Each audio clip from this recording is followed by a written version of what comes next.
muy kuréel gi nga xamante ne mooy saytu ni wër ni këru taskatu xibaar yi nekk ci audiovisuel bi di doxe gannaaw ba mu jëlee ab ndogal mu dal ci kaw suñu naataango mu dal ci société bi ñuy woowee këru liggéeyukaay bi ñuy woowee Sen TV des médias ak seen chaîne de télévision depuis le premier wala le 31 décembre parce que c'était le 31 décembre à partir de minuit, donc le premier à partir de 0h 1 seconde mu nekk loo xamante ni ci lu ñu jàpp bien que CNRA am na ci sañ-sañ loo xamante ne daal jekkul pas parce que CNRA jël décision mais jekkul parce que waroon nañ mën a benn yegg foofu ñu fàttali rek ne ñetti këru liggéeyukaay la woon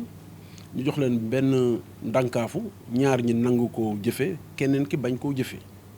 loolu la ñu expliqué suñu raison tey fii moo nekkoon ñëw waxtaan ak CNRA ñu waxtaan ci lu tax ñu jël décision boobu est-ce que mënuñu woon am neneen nu ñu doxee et cetera mais surtout ñu waxtaan de façon beaucoup plus globale ci réglementation bi nga xamante ne moo war a dal si kaw way këru taskatu xibaar yi ndax foog ñu fàttali leen journalistes yi nekkuñu au-dessus de la loi benn institution y compris le CNRA aussi nekkul au-dessus de la loi loolu mooy li dànkaaf ak li téye suñu réew ak suñu société mooy lépp dafa war a jaar ci yoon nag ki koy doxal sax parce que tey bu ngeen demee sax tribunal nga dem ñu àtte la da ngay am sañ-sañu dem def appel ça veut dire que même tribunal boobu ils ne sont pas au-dessus de la loi léeg-léeg nga dem ba dem cassation sax nga perte nga dem ci beneen cour feneen pour wax ay affaire droit de l'homme ak yu demee noonu ay CEDEAO ak yu demee noonu donc loolu day wane ni li ñu tënk ñun ñëpp mooy loi nag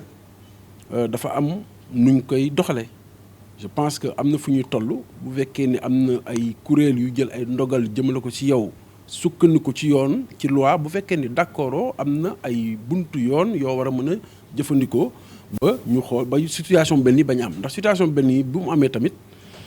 ñun ñëpp dañ koy naqaru je pense que même ñiy jël décision bi dina leen di naqaru ndax Sénégal réewum démocratie la réew la moo xamante ni ñu fiy tëj ay médias du lu ñuy wut mais tamit na fekk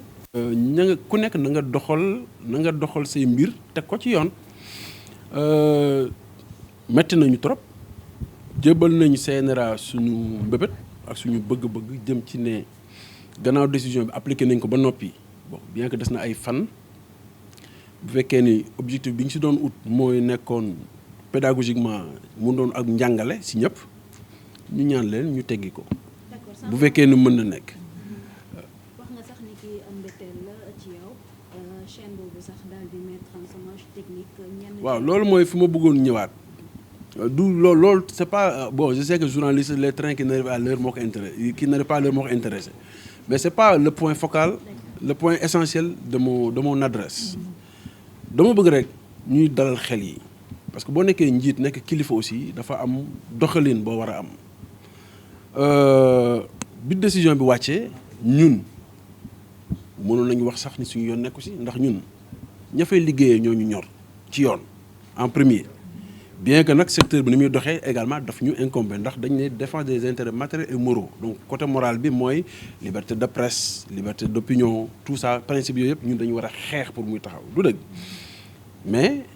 yow salaamaaleykum maaleykum salaam li la njëkk di am na loolu dal xeexoo ko neewoo du yoon neewoo dañ may xeex dañ may noot de nangam ak nangam mais première décision bi ngay jël neewoo damay uti avocat neewoo damay def recours neewoo damay dem ñaan njekk dañ la première décision bi mooy bon je vous mets tous au chômage technique loolu pour ñun maladresse la et ñu ngi xaar quand même bien que comme ñëw nañ ñaan nañ njekk ak yu demee noonu ba jàpp nañ ni xëy na danañ ñu ko nangul ñu bañ a profité rek si yooyu parce que souvent xam nga entrepreneurs yi ak yooyu dafa am yenn ndëgg sarax yu ñu dugal daal nañu fexe daal ba ñañ mettroon en chômage technique yëpp bu décision bi levé ñu delloo leen seen place te it gën a ñoŋal seen nekkin parce que c'est bien ngay réclamer sa droit dafa neex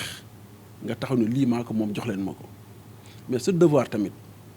da nga ko war a taxawal et je pense que il faut que ñu yegg foofu même les patrons de presse ñu si bëri lii parenthèse la rek ñu ngi may woo depuis temps yi di ma laaj la nouvelle convention parce que am na si ñoo xamante ni si ñoom bëgg nañ conformer wu ak texte yi ak loi bi waaye yow da nga ci ñëpp daal dañ cee war a maasa bokk ci